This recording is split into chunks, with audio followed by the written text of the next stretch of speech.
آیا کله مو د پیازو یو داسې کمال کتلی چې تاسو هیڅ کله هم دا سوچ نه وي کړی؟ که غواړئ چې د پیازو څخه خطرناکه استفاده په جنسي اړیکه کې وکړئ، نو د ویډیو تر پایه راسره اوسئ. سلام ګران لیدونکو، هیله ده چې روغ جوړ او د صحت جامې وبرتن وي. زه یو ځل بیا ستاسو په خدمت کې د یو نوي ویډیو سره حاضر یم. هیله ده چې د پام وړ مو ګرځېږي. تر هر څه دمخه باید یادونه وکړم، که زموږ چینل مو نه وي سبسکرایب کړی، نو زموږ چینل سبسکرایب کړئ او په خوا کې ورسره د ګونګړي نشان ووهئ. مننه.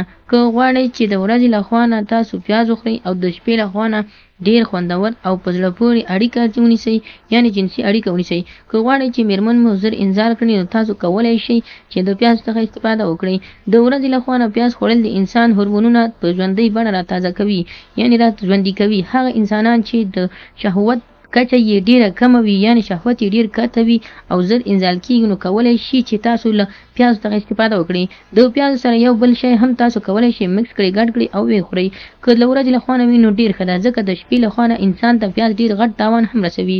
د ورځې لخوا نه انسان ته دومره غټه ګټه رسوي چې یو هغه کومه میوه چې انسانان خوري، د میوې تر ټولو خطرناکه میوه چې کومه میوه هم وي، نو د پیاز څخه مهمه نه ده او نه هم ډېره ګټوره ده. خو تاسو کولی شئ چې پیاز د ورځې او میوه د شپې لخوا نه استعمال کړئ، ځکه د شپې لخوا نه د انسان بدن کې هغه مواد چې د انسان ورته اړتیا لري یا جنسي اړیکه کې ورته ضرورت وي، د شپې لخوا نه جوړیږي. او د ورځې لخوا نه چې کوم خلک غواړي چې جنسي اړیکه ونیسي شپې لپاره، نو کولی شي د پیاز څخه استفاده وکړي. له پیاز سره تاسو عسل ګبین هم کولی شئ، یعنې شهد هم کولی شئ ګډ کړئ، مکس کړئ او دا هره شپه یا هره غرمه تاسو د ډوډۍ سره وخورئ. هغه خلک چې غواړي جنسي اړیکه یې دوامداره شي، قوي شي، نو کولی شي د هرې غرمې لخوا نه دوی په نهارې باندې د پیازو ګبینو سره استفاده وکړي. پیاز یې له ګبینو سره ګډ کړي، که څه هم دغه خوراک بعضې خلکو ته ډېر متفاوت ښکاري او ډېر فرق ورته پکې ښکاري، نو کولی شي د پیازو او د شهد یعنې عسلو څخه استفاده وکړي. پیاز یې لومړی میده کړي، داسې میده کړي لکه د سلاد په شانتې، او له هغه وروسته د 2 کاچوغې د دې د پاسه عسل یا ګبین هم واچوي او دا دې وخوري.